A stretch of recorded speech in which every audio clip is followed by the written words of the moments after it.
Guys हम हमारे daily life में ऐसे सेंटेंसेस का यूज़ करते हैं जहाँ पर हम कहते हैं कि याद रखना कि तुमने मुझसे 1000 रुपये उधार लिए हैं। याद रखना कि अभी भी तुम्हें बहुत कुछ सीखना है। याद रखना कि ये आपकी जिम्मेदारी है।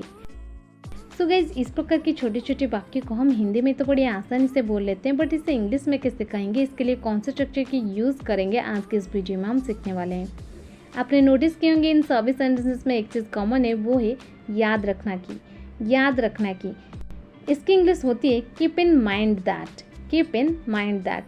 चलिए इसका कंप्लीट स्ट्रक्चर देख लेते हैं। पहले आपको लिखना पड़ेगा कीप इन माइंड दैट, इसके बाद कंप्लीट सेंटेंस जो आप बोलना चाहते हैं। चलिए कुछ एग्जाम्पल के मदद से इसे और भी बेहतर समझने की कोशिश करते हैं। याद रखना कि ये आपकी जिम्मेदारी है। Keep in mind that this is your responsibility. Keep in mind that this is your responsibility.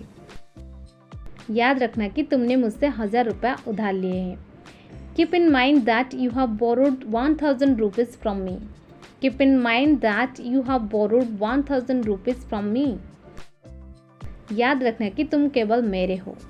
Keep in mind that you are mine only. Keep in mind that you are mine only. याद रखना कि अभी भी तुम्हें बहुत कुछ सीखना है। Keep in mind that still you have to learn a lot. Keep in mind that still you have to learn a lot. याद रखना कि सुबह हमेशा रात के बाद आती है।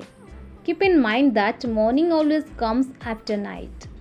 Keep in mind that morning always comes after night.